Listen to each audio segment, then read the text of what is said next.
Bhagawatha Vahini, Chapter 18. The Escape of Takshaka.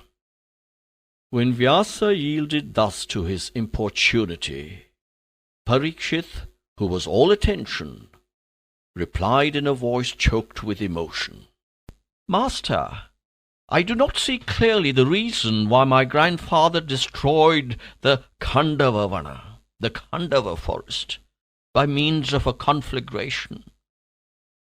Tell me how Lord Krishna helped him in the exploit. Make me happy by relating to me this episode." Parikshit fell at the sage's feet and prayed that this may be described to him. Vyasa complimented him and said, "Right, you have made a request which does credit to you. I shall comply." He continued, "Once, when Krishna and Arjuna were resting happily on the sands of the Yamuna, oblivious of the world and its tangles, an aged Brahmin approached them and said, 'Son, I am starving. Give me a little food to appease my hunger, otherwise I cannot keep myself alive.' At these words they were suddenly made aware of a strange presence. Though outwardly he appeared natural, there was a divine effulgence around him which marked him out as someone apart. Meanwhile, Krishna came forward and accosted him. 'Great Brahmin, you do not appear merely human. You will not be satisfied with ordinary food, I can surmise. Ask me the food that you desire for. I shall certainly give you that.' Arjuna stood at a distance watching this conversation with amazement, for he heard Krishna, who allayed the hunger of all beings in all the worlds, asking this lean, hungry Brahmin what food will satisfy him. Krishna was inquiring so quietly and with so much consideration that Arjuna was filled with curiosity and surprise. The Brahmin suddenly burst into laughter and said, 'Lord, do you not recognize me? There is nothing in this world, nay, in all the 14 worlds, that is beyond your ken. I am prana, one vital principle. In your creation I am Agni, the fire principle. I regret to inform you that even I have fallen ill.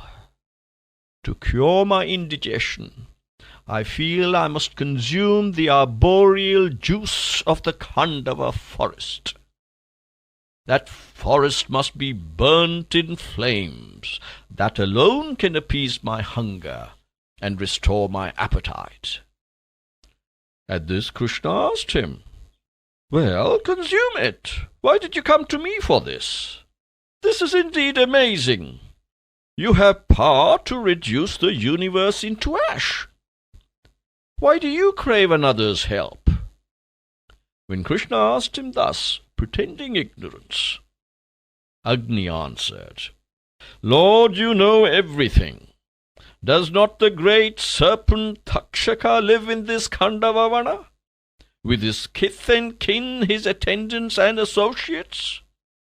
Indra, the god of rain, is his close friend. So he has undertaken the responsibility of guarding that forest against fire and other calamities. He has given his word of honor that he will save the forest, and thus save Takshaka. So as soon as I start eating up the forest, Indra will send his minions and soak the place with rain. I will be so scorched into inaction that I cannot eat any more. So I am taking refuge in you.'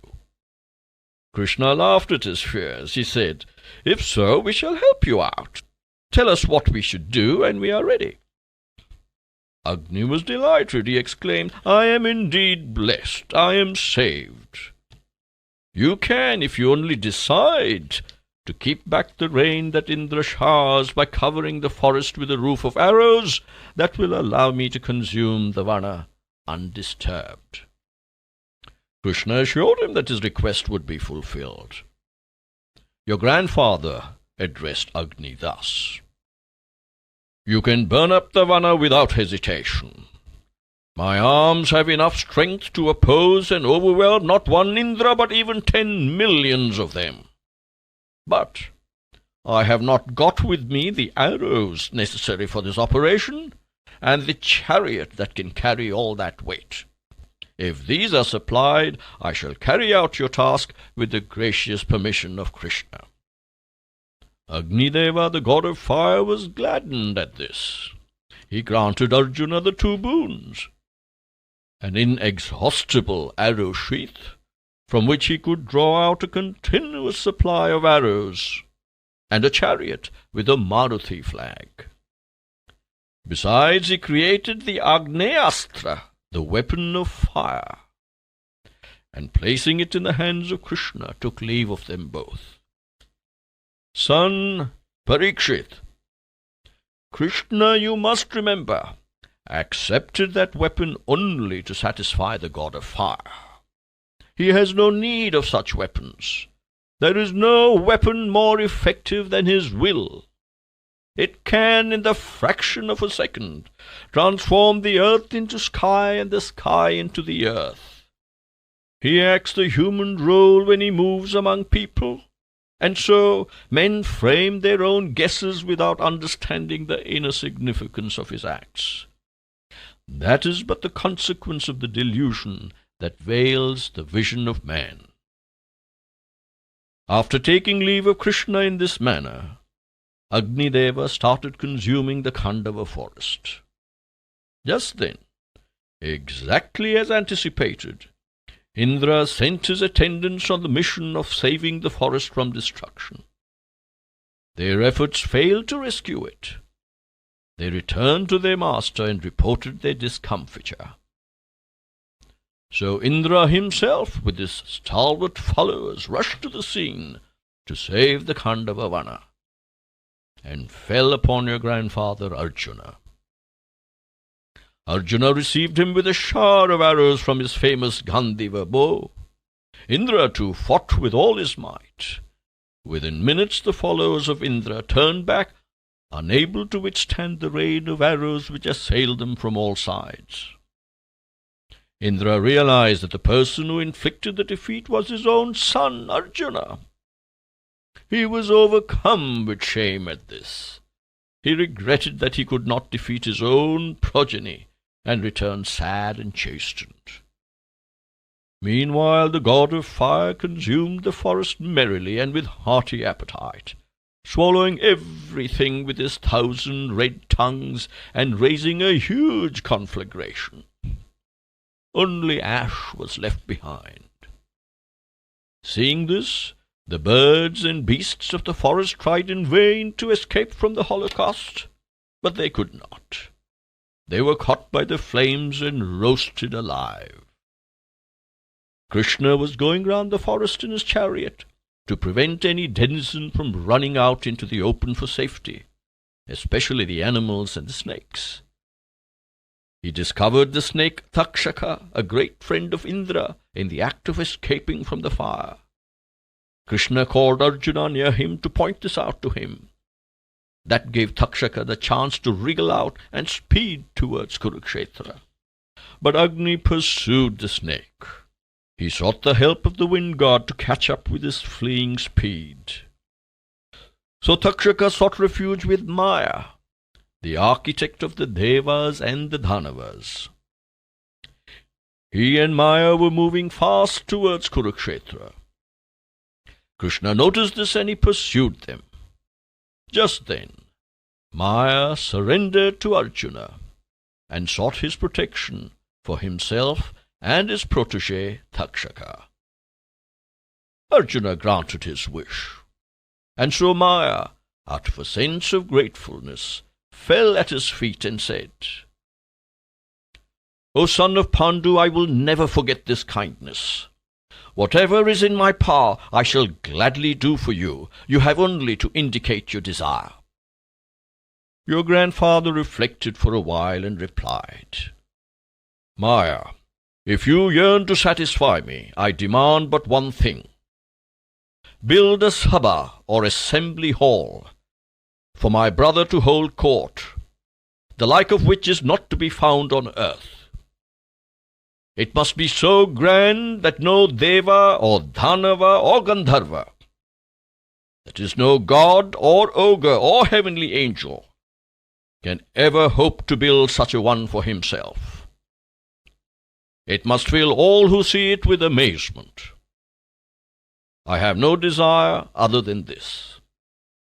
Krishna too added a suggestion. In that hall of wonder, you must establish a throne of wonder for Dharmaraja to be seated. Then only will the hall be fully magnificent. Did you note, Parikshit, how much Krishna loved your grandfather? Do you need any more convincing proof than this, to know that he is ever mindful of the welfare of his devotees? The wicked Duryodhana was overcome with envy at the sight of that amazing hall. Duryodhana and Dushasana and their companions were puzzled and discomfited into humiliation when they were led to believe that there was water where there was none, and that there were doors in places where there were no doors. They fell in so many places and knocked their heads against so many walls that they nurtured unquenchable hatred against the Pandavas. The Kauravas plotted incessantly to destroy the Pandavas. But since the Pandavas had the grace of Krishna in a large measure, they were able to overcome them as if they were mere child's play, and to enjoy varied manifestations of his mercy. The Kauravas developed violent hatred against Krishna too, for they knew that the son of Yashoda was the bestower of fortune on the Pandavas. But what can anyone do to the very Lord of all creation? To cultivate hatred against him is a sign of their ignorance. That is all. When Vyasa was thus relating the story of Takshaka, Parikshit was listening with rapt attention. When he finished, Parikshit queried in wonder, "What was the reason which provoked the wicked Kaurava to ill-treat and insult my grandmother Draupadi? How did grandfathers bear the insults they heaped on their spouse? How did it happen that they were mere onlookers, unable to retaliate or punish, in spite of their prowess and undoubted manliness, when their spouse was dishonored publicly in the royal court? I find it beyond me to understand how these incidents came about. Tell me the real facts and enlighten me. You can clear my doubts, I am sure."